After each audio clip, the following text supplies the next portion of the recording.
नमस्कार दोस्तों, स्वागत है आपका ऑलराउंडर कोर्स पर। आज हम सॉल्व करेंगे लीड कोड के प्रॉब्लम नंबर 509 जो कि है फिबोनाची नंबर। बहुत ही कॉमन प्रॉब्लम है। अगर आप बिगनर हो तो सबसे पहले लोग आपको फैक्टोरियल नहीं तो फिबोनाची टाइप के प्रॉब्लम्स को सॉल्व करने के लिए कहते हैं। इस वीडियो में अब मैं आपको 4 वेज बताऊंगा और वो आप कभी भूल नहीं पाएंगे, इतने इतने अच्छे से एक्सप्लेन करूंगा। तो आप देख सकते हैं हमें इंटीजर रिटर्न करना है, इंट पैरामीटर है। फिबोनाची नंबर क्या होता है आप यहाँ से भी देख सकते हैं, बहुत ईजी है। मैं आपको पीपीटी में ज़्यादा अच्छे से एक्सप्लेन करूँगा। आप कंस्ट्रेंट देख लीजिए, 0 से 30 के बीच में नंबर रहेगा। तो दोस्तों, ये रहा हमारा फिबोनाची नंबर। जिन्हें पता है वेल एंड गुड, आगे मूव कर सकते हैं। जिन्हें नहीं पता बता दूँ। फिबोनाची सीरीज़ ना यूजुअली 0 और 1 से शुरू होता है।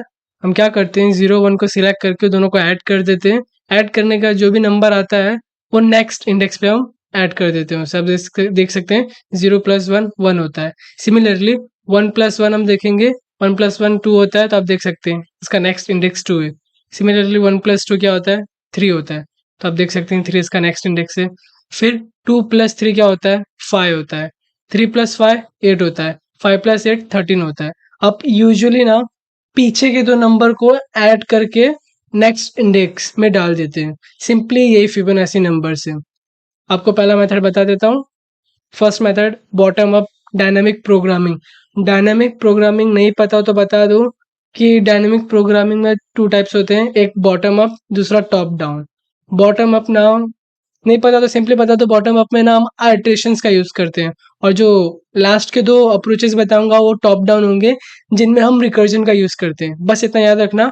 डायनामिक प्रोग्रामिंग में 2 टाइप होते हैं, बॉटम अप में आइटरेशन का यूज़ करते हैं और क्या बोलते हैं टॉप डाउन में रिकर्जन का यूज़ करते हैं।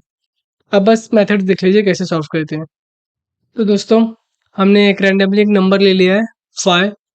तो सबसे पहले तो हम ये चेक करेंगे कि जो हमें नंबर मिला है वो 0 तो नहीं है ना, क्योंकि आपको याद होगा फिबोनाची नंबर में स्टार्टिंग 0 इंडेक्स पे ना वैल्यू 0 होती है। तो अगर वो 0 होगा तो सिंपली हम रिटर्न 0 कर देंगे। पर आप देख सकते हैं 0 नहीं है तो कंडीशन फॉल्स हो जाएगी।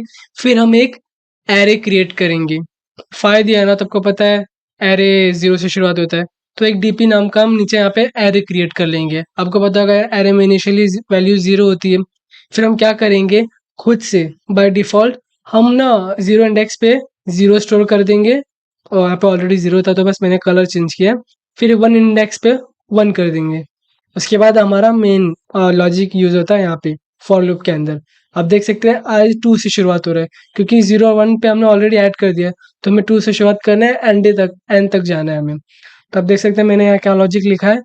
पिछला 2 नंबर यहाँ पे लिखा है मैंने, आप देख सकते हैं। कमेंट में भी देख सकते हैं आप। 2 - 1 डीपी में 2 - 1 क्या होता है, सिंपली 1 होता है, और यहाँ 0। तो 0 + 1 0 इंडेक्स पे आप देख सकते हैं 0 है, और 1 इंडेक्स पे 1 था, तो 1 + 0 सिंपली कौन से इंडेक्स पे आएगा, 2 पे, क्योंकि आई हमारा 2 है। आई होप बहुत सिंपल सा लॉजिक है, बस यही करते जाना है। नेक्स्ट आइट्रेशन में तो आई हमारा 3 हो जाएगा। तो आप देख सकते हैं सिमिलरली 3 - 1 और 3 - 2। आप देख सकते हैं 2 और 1 इंडेक्स होता है। 1 और 2 इंडेक्स पे देख सकते हैं दोनों में 1 है, तो 1 + 1 सिमिलरली 2 होता है, तो हमने 2 थर्ड इंडेक्स पे ऐड कर दिया। ये सबसे फर्स्ट लॉजिक है, बहुत ईजी है। आई होप आपको समझ में आया होगा। ये फोर्थ इंडेक्स सिमिलरली, फिर आगे भी हमें यही करना है। 1 + 2 क्या होता है, 3 होता है, तो फोर्थ इंडेक्स पे हमने 3 ऐड कर दिया। फिर नेक्स्ट आइटरेशन में आई 5 है, तो आप देख सकते हैं 2 + 3 सिमिलरली 5 होता है, तो ये फिफ्थ इंडेक्स पे हमने 5 ऐड कर दिया। नेक्स्ट आइटरेशन में हाई हमारा 6 हो गया, तो आप देख सकते हैं कंडीशन फॉल्स हो जाएगी। सिमिलरली जो लास्ट इंडेक्स होगा उस पे जो भी नंबर होगा वो हम रिटर्न कर देंगे। तो आप देख सकते हैं लास्ट इंडेक्स 5 है, इस पे वैल्यू भी 5 है, तो हमने वो रिटर्न कर दिया। ये फर्स्ट अप्रोच था। इसकी टाइम कॉम्प्लेक्सिटी क्या होगी, O ऑफ n, और स्पेस कॉम्प्लेक्सिटी भी O ऑफ n होगी। सॉरी फॉर डिस्टर्बेंस, एक्चुअली अभी जस्ट मैंने वीडियो रिकॉर्ड किया है तो देखा कि प्रीवियस जितने भी वीडियोस थे उनसे हमें कर्सर छोटा था, तो वो सेटिंग मैंने भी चेंज किया है। तो अभी आपको मतलब अगर आप मोबाइल पे भी देखेंगे तो कर्सर अच्छे से आपको बड़ा दिखेगा। उसके लिए सॉरी हाँ, अभी आप अच्छे से देख पाएंगे। तो अब हम सेकंड प्रोग्राम देखते हैं। Second method bottom up dynamic programming optimized. मतलब जो पुराना प्रोग्राम था ना उसी को हम ऑप्टिमाइज करते हैं। देखिए इस प्रोग्राम को, इसमें ना हम कहीं भी एरे का यूज़ नहीं करते हैं। ये एरे सिर्फ मैंने आपको एक्सप्लेनेशन के लिए बताया है, बाकी एरे हम कहीं क्रिएट नहीं कर रहे हैं। तो स्टार्ट कुछ ऐसे होगा, हम एक रैंडम नंबर 5 ले लेते हैं, फिर हम चेक करेंगे। सबसे पहले तो कंडीशन दिख रही है, ये क्यों डाली है मैंने? क्योंकि अब देखिए अगर अभी हमारा n 5 है, लेकिन अगर ये 0 होता तो अगर n हमारा लेस देन इक्वल टू 1 मतलब अगर 0 होता तो सिंपली हम n रिटर्न कर देता ना, सिंपली हम 0 रिटर्न कर देते। अगर ये बाय चांस 1 भी होता तो सिंपली हम 1 रिटर्न कर देते, इसलिए मैंने ये कंडीशन डाली है। सेकंड आप देख सकते हैं अगर n2 होता तो मतलब एक टाइप का ये लेंथ दे रहा है हमें ना, तो n2 होता तो सिंपली हम 1 रिटर्न कर देते। तो आप देख सकते हैं रिटर्न में हमने 1 लिखा है। सिंपली ये दो कंडीशन आप समझ गए होंगे। तब देख सकते हैं n हमारा लेस देन 1 भी नहीं है, ना ही इक्वल टू 2 है, तो दोनों कंडीशन फॉल्स हो जाएगी। फिर हम एक अलग सा वेरिएबल क्रिएट करेंगे करंट टर्म का, जो इनिशियली 0 होगा। फिर दो और वेरिएबल क्रिएट करेंगे, प्रीवियस 1 का और प्रीवियस 2 का, दोनों इनिशियली 1 रखेंगे। फिर हम फॉर लूप यूज़ करेंगे, तो हम i3 से शुरुआत करेंगे क्योंकि 0 और 1 हो चुका है। क्योंकि याद रखिए हमें ना ये जो फिबोनाची सीरीज है ना, ये पूरा एज ए होल रिटर्न नहीं करना, सिर्फ लास्ट का नंबर रिटर्न करना है। इसलिए हम डायरेक्टली ना i3 से शुरुआत कर रहे हैं। ये करंट इनिशियली हमने 0 रखा है, प्रीवियस क्यों हमने 1 रखा है? क्योंकि अगर i3 से शुरुआत हो रहा है तो आप देख सकते हैं ये दोनों 1 है, इसलिए हमने प्रीवियस 1 और प्रीवियस 2 को दोनों को 1 रखा है। तो आगे बढ़ते हैं, आप देख सकते हैं यहाँ पे करंट हम कैलकुलेट करते हैं 1 + 1, देखिए 2 होता है, तब हमारा करंट 2 हो चुका है। फिर उसके बाद ये जो प्रीवियस 2 है ना, इसकी वैल्यू की हम 1 में डाल देते हैं, प्रीवियस 1 में, यहाँ पे आप देख सकते हैं। फिर जो करंट की वैल्यू है ना, वो प्रीवियस 2 में डाल देते हैं। धीरे धीरे समझेंगे अगर आपको अभी तक समझा नहीं। तो ये इतना हो चुका है और आप देख सकते हैं आई हमारा 3 है ना, तो अभी तक थर्ड इंडेक्स पे देखिए करंट वैल्यू क्या है, 2 है, और हमारा करंट क्या है, ये भी 2 है। इसलिए हम लास्ट में ना रिटर्न करंट करते हैं, क्योंकि जो भी हमारी वैल्यू होगी ना वो यहाँ पे आएगी करंट में। अब आई हमारा 3 है, तो नेक्स्ट आइटरेशन में आई 4 हो जाएगा। फिर से हम करंट कैलकुलेट करेंगे, 1 + 2 सिंपली 3 हो जाएगा यहाँ पे। फिर हम प्रीवियस 2 वैल्यू को प्रीवियस 1 में डाल देंगे, फिर करंट को हम प्रीवियस 2 में डाल देंगे। आई होप आपको समझ में आ रहा होगा। अब आप देख सकते हैं आई 4 है, इंडेक्स 4 पे 3 वैल्यू है और हमारा करंट भी 3 है, तो मतलब सेम है। ये जस्ट मैंने आपको ना दिखाने के लिए, रेफरेंस के लिए रखा है, बाकी मैं एरे का यूज़ कर नहीं रहे। तो नेक्स्ट आइटरेशन में i5 हो जाएगा। सिमिलरली 2 + 3 सिंप्लीफाई होता है, प्रीवियस 2 की वैल्यू प्रीवियस 1 में डाल देंगे, फिर करंट की वैल्यू प्रीवियस 2 में आ जाएगी। सिंपली यही कर रहे हैं हम। अब आई हमारी 6 हो गई है, तो ये कंडीशन मैच नहीं करेगा, सिंपली ये फॉल्स हो जाएगा। सिंपली हम रिटर्न करंट कर देंगे, जो कि करंट 5 है हमारा। आई होप ये प्रोग्राम आपको समझा होगा। पुराने वाले प्रोग्राम से जस्ट ऑप्टिमाइज्ड है, क्योंकि हम कोई एक्स्ट्रा स्पेस क्रिएट नहीं कर रहे, तो इसलिए हमारा time complexity O of n है, और स्पेस कॉम्प्लेक्सिटी आप देख सकते हैं O ऑफ 1 है, क्योंकि इस पे हमने कोई एक्स्ट्रा स्पेस नहीं लिया है। प्रीवियस प्रोग्राम में हमने एक एरे क्रिएट किया था, इसमें ऐसा कुछ नहीं क्रिएट किया है। इसके लिए कांस्टेंट टाइम लगता है इन वेरिएबल्स के लिए, और ये एरे हमने रेफरेंस के लिए लिया था। तो आई होप ये पूरा प्रोग्राम आप समझ गए होंगे। तो अब थर्ड मेथड दिखाता हूँ आपको, जो कि है टॉप डाउन। प्रीवियस जो प्रोग्राम ना वो बॉटम अप थे, ये टॉप डाउन है, और नाइव इसलिए लिखा है क्योंकि ये सबसे शॉर्टेस्ट प्रोग्राम है। कहीं भी आपको फिबोनाची सीरीज का मतलब कोडिंग राउंड में, इंटरव्यू में नहीं, कोडिंग में रहा ना, तो ये सिंपली ये प्रोग्राम लिख देना। इंटरव्यू में इसलिए नहीं लिखना इंटरव्यू के सामने, क्योंकि ये इतना ऑप्टिमाइज नहीं है। क्यों नहीं है वो मैं बताता हूँ आपको। तो हम एक रैंडम नंबर लेते हैं 6, फिर हम इसे चेक करेंगे कहीं ये जो n है हमारा, ये 1 और 0 तो नहीं है ना, क्योंकि आपको पता है 0 इंडेक्स पे सिर्फ 0 वैल्यू होती है फिबोनाची सीरीज में, और 1 इंडेक्स पे 1 होता है। तो आप देख सकते हैं ये फॉल्स हो जाएगा। फिर आप देख सकते हैं सेकंड इंडेक्स पे भी फिबोनाची सीरीज में 1 रिटर्न करते हैं, तो हम चेक करते हैं यहाँ पे। आप देख सकते हैं ये हमारा n6 है, तो ये फॉल्स हो जाएगा। फिर आप देख सकते हैं ये लास्ट का रिटर्न का, ये बहुत ही इंपॉर्टेंट है। आप इसे उल्टा पुल्टा लिख सकते हैं, लेकिन ये याद रखिएगा यहाँ पे n-1 आता है, यहाँ पे n-2, क्योंकि फिबोनाची सीरीज में हमें प्रीवियस दो वैल्यू होते हैं उन्हें ऐड करना पड़ता है, तो इसलिए हमने इन दोनों को ऐड किया। सिंपली आपको ये ट्री दिखाता हूँ तो ज़्यादा अच्छे से समझिएगा। आप देख सकते हैं करंटली ये हमारा 6 है ना, तो मैंने टॉप में 6 डाला है, Fibonacci series f of Fibonacci. फिर आप देख सकते हैं रिटर्न में 2 रिकर्जन है ना एक टाइप का। फिर आप देख सकते हैं ये वैल्यू यहाँ पे आ जाएगी। मैं पूरा प्रोग्राम वापस मतलब कमेंट जैसा लिखने वाला नहीं हूँ, बस आपको ट्री में एक्सप्लेन करता हूँ, क्योंकि बहुत लंबा वीडियो हो जाएगा। तो आप देख सकते हैं 2 रिकर्जन दिया है, तो 2 भाग में, एक लेफ्ट में जाएगा एक राइट में। लेफ्ट में आप देखिए सिर्फ डिक्रीज बाय 1 हो रहा है, और राइट में डिक्रीज बाय 2 हो रहा है, तो अभी ये याद रखिएगा। तो सबसे पहले जब ये यहाँ पे हम आएँगे ना, तो ये सबसे पहले लेफ्ट में चले जाएगा। ये लेफ्ट में जाएगा और ये साइड राइट में जाएगा। तो इधर दिखाता हूँ। फिर लास्ट में यहाँ पे आएँगे, यहाँ F2 पे मतलब देख सकते हैं कि F हमारा 2 रहेगा तो हम 1 रिटर्न करते हैं, क्योंकि आप देख सकते हैं अगर ये हमारा N2 रहेगा ना, तो हम सिंपली 1 यहाँ से 1 रिटर्न करते हैं, और हमारा F अगर 1 रहा तो हम 1 रिटर्न करेंगे, ये 2 कंडीशन की मदद से। तो आई होप आप समझ रहे होंगे। तो जस्ट एक्सप्लेनेशन के लिए बताता हूँ, अगर हमारा F3 होता ना दोस्तों, अब देख सकते हैं 3 है यहाँ पे, तो सिंपली आप देख सकते हैं 1 + 1 हम यहाँ से रिटर्न करते हैं, तो सिंपली 2 रिटर्न होता। फिर 2 किसको रिटर्न होता है? F4 को। अब देख सकते हैं अब हमारा ये 4 है, तो हम देख सकते हैं 2 + 1 यहाँ से 2 आया इसके लेफ्ट साइड से, और इसके राइट साइड से 1 आया। ये हमने कैलकुलेट किया है, रिकर्जन में हम यहाँ पे जाते हैं 1 मिलता है तब हम वापस आते हैं। अब जब 2 + 1 हम कैलकुलेट कर लेते हैं, 4 इंडेक्स पे 3 आ जाएगा, तो हम यहाँ पे आ जाते हैं। तो अब देख सकते हैं यहाँ पे 3 + 2, 3 लेफ्ट साइड से आया और 2 राइट साइड से।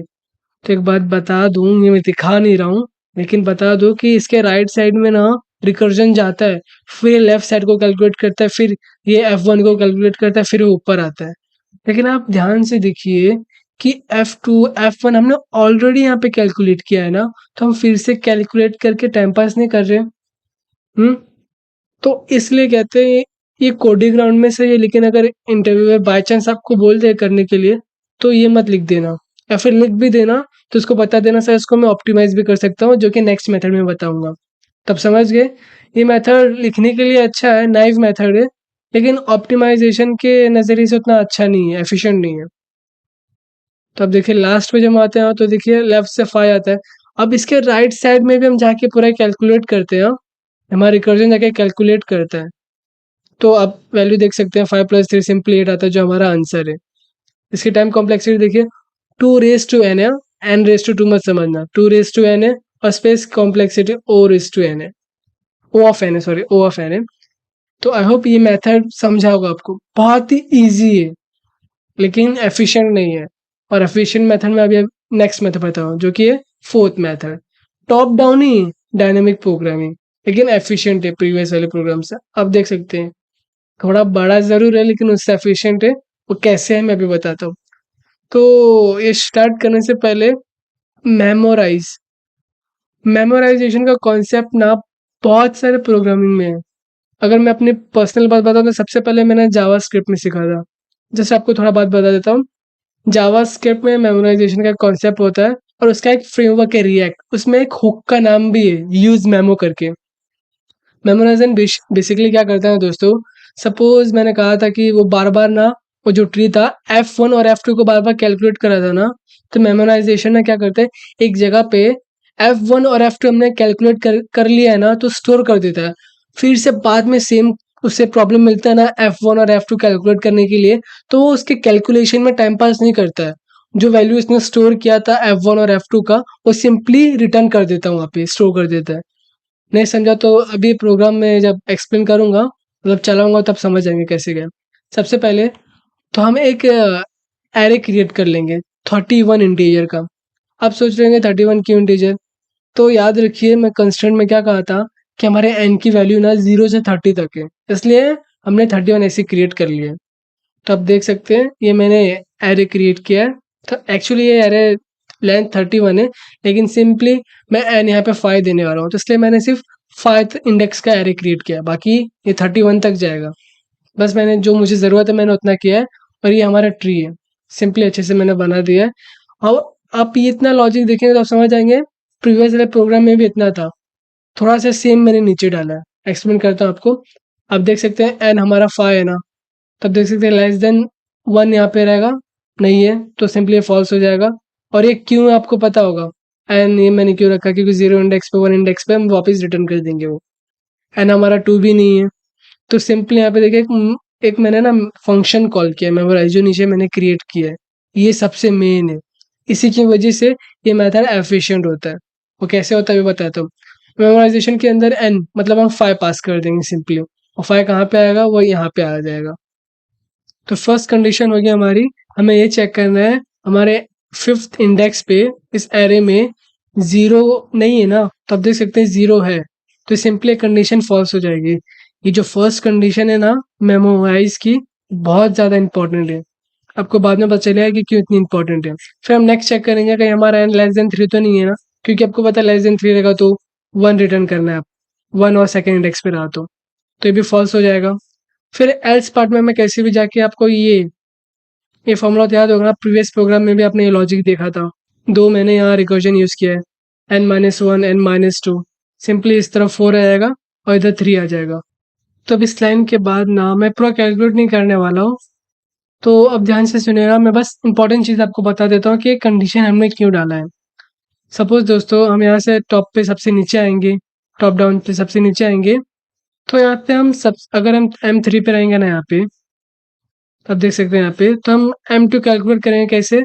जब ये 2 यहाँ पे आएगा तो आप देखिए लेस देन 3 होगा तो वो रिटर्न 1 कर देगा। सिमिलरली अगर यहाँ पे 1 रहेगा तो इस कंडीशन पे आएगा n लेस देन 3 पे रिटर्न 1 कर देगा। तो 1 प्लस 1 सिंपली 2 होता है और ये 2 कहाँ स्टोर करेंगे हम? थर्ड इंडेक्स पे। इस थर्ड इंडेक्स पे इस लाइन की मदद से हम स्टोर कर देंगे 2। फिर जब हम इस यहाँ से बाहर आके M4 पे आ जाएंगे तो आपको पता है लेफ्ट से 2 आ रहा है, राइट से 1 आ रहा है। तो राइट में जाके हम कैलकुलेट करेंगे, यहाँ पे फिर अगेन आएगा लेस देन 3 तो सिमिलरली रिटर्न 1 कर देगा। तो 2 प्लस 1 क्या होता है? 3 होता है। तो हमने फोर्थ इंडेक्स पे स्टोर कर दिया है। अब हम यहाँ पे टॉप पे आ जाएंगे, टॉप से फिर राइट साइड में आएंगे। अब ध्यान से सुनिएगा, अब मेन लॉजिक अभी आ रहा है। तो दोस्तों जब हम यहाँ पे आएंगे ना, हमारा 3 होगा ना, लेकिन याद रखिए हमने 3 तो ऑलरेडी कैलकुलेट किया है, तो हम वापस इसे कैलकुलेट करेंगे तो टाइम पास नहीं होगा। उसी वजह से ये कंडीशन आती है। जब हमारा n3 होगा ना ये, तो आप देख सकते हैं ये कंडीशन मैच कर जाएगी, क्योंकि हमारे थर्ड इंडेक्स पे 0 नहीं है। 0 नहीं है तो कंडीशन पास हो जाती है और इस कंडीशन के अंदर आएंगे तो हमें ये दोनों जो नोट दिख रहा है कैलकुलेट करने की ज़रूरत नहीं। सिमिलरली हम देखेंगे थर्ड इंडेक्स पे क्या है? 2 है, तो सिमिलरली हम 2 को रिटर्न कर देंगे और बाकी जो ये नोट था इसे कैलकुलेट करने की ज़रूरत ही नहीं है। ये बहुत छोटा प्रोग्राम है। अगर ये फिबोनाची ने आपको ना 10 दिया रहता, 20 दिया था तो बहुत बड़ा ट्री बनता। उस समय सोचिए कितना मतलब कितना हम टाइम सेव करते हैं इस एक लाइन की मदद से, और ये जो एरे हमने क्रिएट किया है, इसलिए ये बहुत एफिशिएंट है पिछले वाले प्रोग्राम से।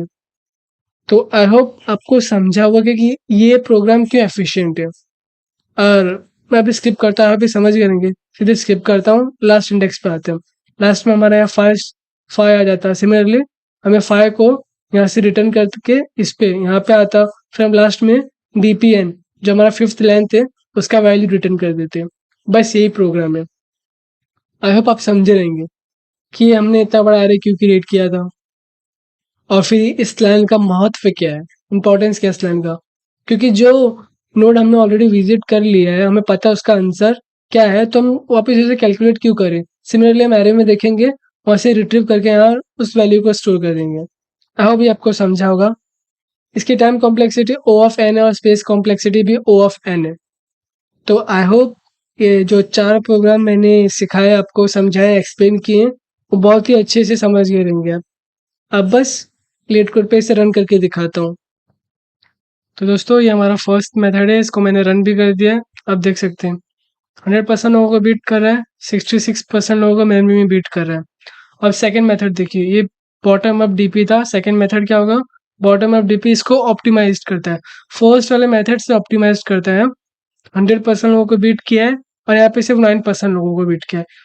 अब थोड़े लोग कंफ्यूज होंगे कि सर इस स्पेस कॉम्प्लेक्सिटी में तो अच्छा है पहले वाले मेथड से, तो क्यों पहले वाला मेथड ना मतलब 39.3 MB है, 66% लोगों को बीट कर रहा है, और ये 39.8 MB, मुश्किल से 5.5 MB का फर्क है, और रफली देखा जाए तो 9% लोगों को बीट कर रहा है। तो मैं हमेशा कहता हूँ, और आप एक्सपीरियंस से तो पता है, जो बिगनर उनको नहीं पता होगा, टाइम कॉम्प्लेक्सिटी अलग होती है, रन टाइम अलग होता है, इतना जान लीजिएगा। थोड़ा सर्च मार के देखिए, आपको पता चल जाएगा। टाइम कॉम्प्लेक्सिटी अलग होती है कैलकुलेट करने की। टाइम कॉम्प्लेक्सिटी ना इस प्रोग्राम पे डिपेंड करते हैं, कितने टाइम कॉम्प्लेक्सिटी और स्पेस कॉम्प्लेक्सिटी प्रोग्राम पे डिपेंड करता है कि कितना मतलब ये कितना टाइम लेगा, O ऑफ n लेगा। आपको पता है एक for loop O of n लेता है, लेकिन ये जो रन टाइम होता है ना, ये MS में दे रहा है, ये मेमोरी, ये मशीन पे डिपेंडेंट रहता है। तो आप कभी भी टाइम कॉम्प्लेक्सिटी स्पेस कॉम्प्लेक्सिटी को मिसमैच मत कर लीजिएगा। फिर थर्ड मेथड दिखाता हूँ। थर्ड मेथड वही सबसे ईज़ीएस्ट मेथड, लेकिन अब देखिए 7 एमएस ले रहा है ये। बाकी के 2 मेथड 0 एमएस ले रहे थे, लेकिन ये 7 एमएस और मेमोरी ठीक-ठाक है। लेकिन देखिए सबसे ज़्यादा रन टाइम ले रहा है, इसलिए कहता हूँ ये एफिशिएंट नहीं है, क्योंकि ये हर नोड को जाके बार-बार कैलकुलेट करता है। जो 4th वाला मेथड है, वो ऑप्टिमाइज़्ड है इसका। अब देखिए ये 0 एमएस ले रहा है। फर्स्ट सेकंड सेम है, थर्ड फोर्थ सेम है। फर्स्ट वाला का ऑप्टिमाइज़ सेकंड वाला है, थर्ड वाला का ऑप्टिमाइज़ फोर्थ वाला है। तो आई होप आप समझ गए रहेंगे। ये 4 मेथड मैंने फिबोनाची में दिखा दिया। कोई भी मेथड आप ले लीजिए, यूजुअली थर्ड मेथड ईज़ीएस्ट पड़ता है। आपके बाकी आपकी मर्ज़ी। एफिशिएंट वाला भी बता दिया मैंने। तो आई होप आपको ये सब चारों के चारों प्रोग्राम समझ में आ रहे होंगे। अच्छा लगा वीडियो तो लाइक कीजिएगा। फ्यूचर में ऐसी मज़ेदार प्रॉब्लम्स को समझने के लिए सब्सक्राइब कीजिएगा। मिलते हैं नेक्स्ट वीडियो में। जय हिंद।